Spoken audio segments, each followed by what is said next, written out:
আজকে আমি দেখাবো আমার সংসারের ছোট্ট একটি বইয়ের র্যাক। বইগুলো আমার হাজব্যান্ড মানে আমার যে স্বামী সে এনে দিয়েছে। সে বই পড়তে ভালোবাসে, পাশাপাশি আমার একটা স্বপ্ন ছিল যে আমি আমার ভবিষ্যতে একটা ছোটোখাটো একটা লাইব্রেরি হবে। সেই স্বপ্ন সে আস্তে আস্তে পূরণ করা শুরু করে দিছে, আলহামদুলিল্লাহ।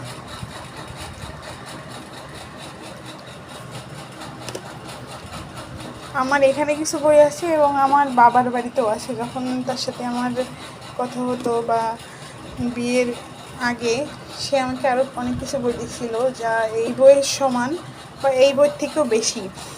আমার খেয়াল নাই, সেগুলো আমার বাবার বাড়িতে আছে। ইনশাল্লাহ সেগুলো আমি নিয়ে আসবো।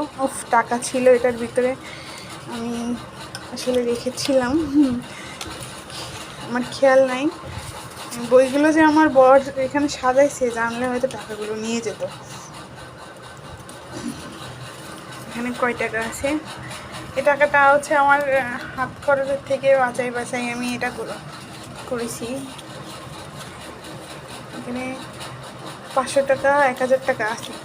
আমাকে 10 টাকা 20 টাকা 30 টাকা খাইতে দেয়, সেগুলো আমি নোট করে মানে রেখে দিয়ে তারপর হচ্ছে আমি এরকম নোট বানাই। যদিও একটু চালাক নালে না হয়, আমার বর জানে না অবশ্য। ভিডিওটা যদিও সম্পূর্ণ টেনে দেখে তাহলে হয়তো বুঝে ফেলবে, দেখবে নাও আমার ভিডিও, আমি জানি। অন্তরূপা বইগুলো কোথা থেকে আনে জানি না, আমি তো আনি বইগুলা। যেন তুমি, দক্ষিণ হাওয়া, বসন্ত দিনে, বিপন্ন শ্বেত সূর্য, কালপুরুষ। এই বইটা আমি পড়ছিলাম 2-3 পৃষ্ঠা, খুব সুন্দর। 2 দুয়ারি, ইনশাল্লাহ দাহনকালের খাব্য, খাদিজা খাদি। এর সাথে আমার পরিচয় হয়েছে। আমার বর আমার সাথে পরিচয় করা দিয়েছে। আমার প্রজন্ম 71, এটা হচ্ছে আপনার 71 সালের কিছু একটা, আমি এখনো পড়িনি, এখন জানি না। জীবন তৃষ্ণা, এই বইটা অনেক সুন্দর।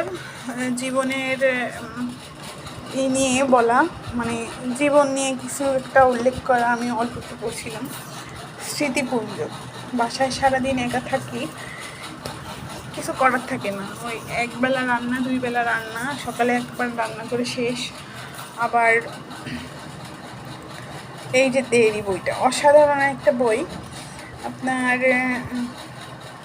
যারা ভালোবাসে বা রিলেশনশিপে থাকে তাদের জন্য এই বইটা খুব ইমার্জেন্সি। তারা পড়লে হয়তো ভালো কিছু ফিডব্যাক পাবে। এটা হচ্ছে অনন্তরূপা, সন্দীপন,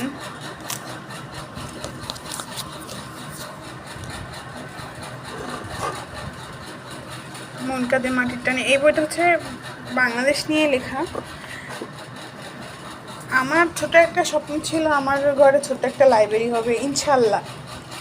বছর 5 পর, বছর 3 পর হয়তো আমার সংসারে ছোট একটা লাইব্রেরি থাকবে ঘরের কোণে।